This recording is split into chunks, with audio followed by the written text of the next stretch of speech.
இனிமே கண்ணை மூடிட்டு கடலை எண்ணெய் வாங்கலாம். ஏன்னா மந்த்ரா கடலை எண்ணெய் இதயத்தின் தயாரிப்பு. வறுக்க பொரிக்க ஏன் எல்லா சமையலுக்கும் மந்த்ரா தான். மந்த்ரா கடலை எண்ணெய், அபார ருசி, ஆரோக்கியமான உடல் நலம்.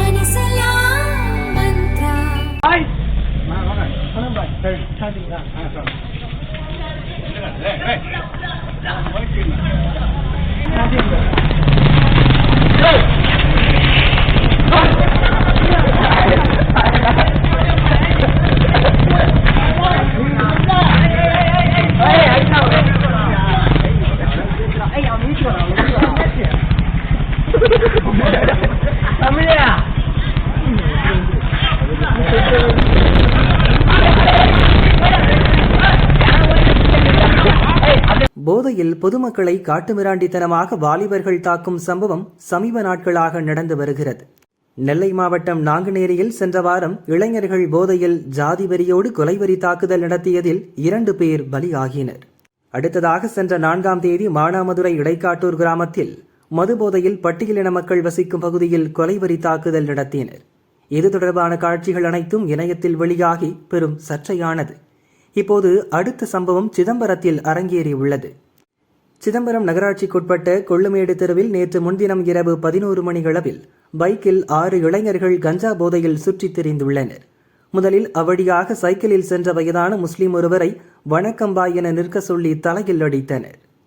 அதே பகுதியைச் சேர்ந்த ஜமால் முகமது நடந்து வந்தபோது அவரையும் விரட்டி விரட்டி சரமாரியாக தாக்கினர்.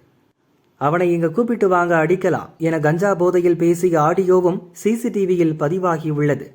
பைக்கில் சத்தம் எழுப்பிக் கொண்டு ரகளை செய்து ஊர் மக்கள் திரளவும் தப்பி சென்றுள்ளனர். பாதிக்கப்பட்டவர்கள் ஆதாரத்துடன் சிதம்பரம் போலீசில் புகார் அளித்தனர். முனைக்கிட்ட வந்துட்டு இருந்தேன் சார். ஒருத்தர் வந்துட்டு இருந்தார். அவர் மட்டான்னு அடிச்சிட்டோன்னா நான் திருப்பி வந்தோடனே என்னை மட்டான்னு அடிக்க ஆரம்பிச்சிட்டோன்னா.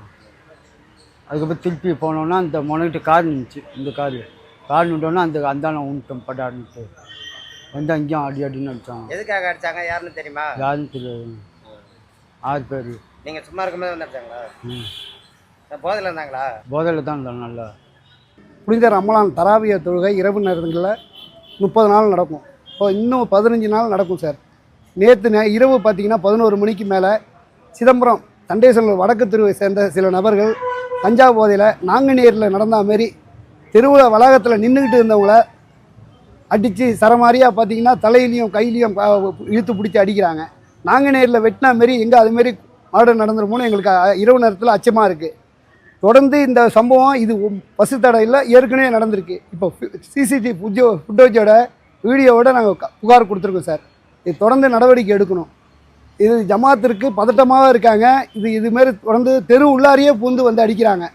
இதுக்கு காவல்துறை தக்க நடவடிக்கை எடுத்து அங்கே பாதுகாப்பு இரவு நேரங்களில் இந்த 15 நாளுக்கு எங்களுக்கு பாதுகாப்பு கொடுக்கணும் சார். இதுதான் எங்கள் கோரிக்கை. உடனடியாக அவங்க மேலே நடவடிக்கை. அடையாளம் தெரிஞ்ச நபர்கள் பெயர் தான் எங்களுக்கு தெரியல. அந்த வீடியோலேயே பேர்லாம் சொல்கிறாங்க. தமிழ், ஆனந்தன், அரவிந்துன்னு அதுலேயே இந்த வீடியோலேயே ஸ்பீச் வருது. அதை பார்த்து அடையாளம் கண்டு அவங்க மேலே நடவடிக்கை எடுக்கணும், கைது பண்ணணும். உடனடியாக நடவடிக்கை எடுக்கணும். யார் சார் பாதிக்கப்பட்டவர்? பாதிக்கப்பட்டவர் கொள்ளுமேட்டு தெருவை சார்ந்த ஜமால் முகமது சார். ஜமால் முகமது அவர் பேர்லேயும் ஒரு கம்ப்ளைண்ட் கொடுத்துருக்கோம். ஜமாத்து சார்பாக எங்களுக்கு பாதுகாப்பு வேணும்னு ஒரு கம்ப்ளைண்ட் கொடுத்துருக்கோம். இதுக்கு முன்னாடி இந்த பிரச்சனை நடந்ததுங்களா? சம்பந்தமாக கம்ப்ளைண்ட் கொடுத்துருக்கீங்களா? இல்லை சார், அது நாங்கள் சாதாரணமாக கண்டித்து இதுமாரி பிரச்சனை வேணாங்கிறத சொல்லி அனுப்பிச்சிட்டோம். இப்போ தொடர்ந்து இந்த பிரச்சனை மாறி மாறி வந்துக்கிட்டு இருக்கு. போதையில் என்ன செய்யணும்னு தெரியாமல் எங்கே நபர்களை திருப்பி இதுமாரி நாங்குநேரி மாரி எங்கே வெட்டிடுவாங்களோன்னு சொல்லிட்டு அந்த அச்சத்தில் தான் இப்போ திருப்பி புகாரே கொடுக்குறோம். கஞ்சா போதை தான். கஞ்சா அடிச்சுட்டு என்ன செய்கிறாங்கன்னு தெரியாமல் அந்த சிசிடிவி ஃபுட்டேஜை பார்த்தாலே அவனை தூக்கிட்டு விடா, நம்ம என்ன டைம் போச்சு அடிப்போம், ஏன் விடாதீங்க அவனை இழுத்துருவான்னு சொல்லி அந்த சிசிடிவி ஃபுட்டேஜிலே கூப்பிட்றானுங்க. 6 பேர் சேர்ந்துக்கிட்டு சைக்கிள் போகிற ஒரு வயசான பெரிய பாய் வணக்கம் பாயின்னு சொல்லிட்டு மட்டார்னு தலையிலே அடிக்கிறது. தொடர்ந்து இந்த வேலை நடந்துகிட்ருக்கு. இதை உடனடியாக தமிழக அரசும் காவல்துறையும் நடவடிக்கை எடுத்து தக்க நடவடிக்கை எடுக்கணும். 5 பிரிவுகளில் வழக்கு பதிந்து போலீசார் 6 பேரை கைது செய்தனர்.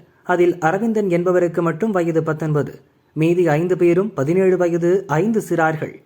6 பேரையும் கோர்ட்டில் ஆஜர்படுத்தி அரவிந்தனை கடலூர் மத்திய சிறையிலும் சிறுவர்களை சீர்திருத்த பள்ளியிலும் போலீசார் அடைத்தனர்.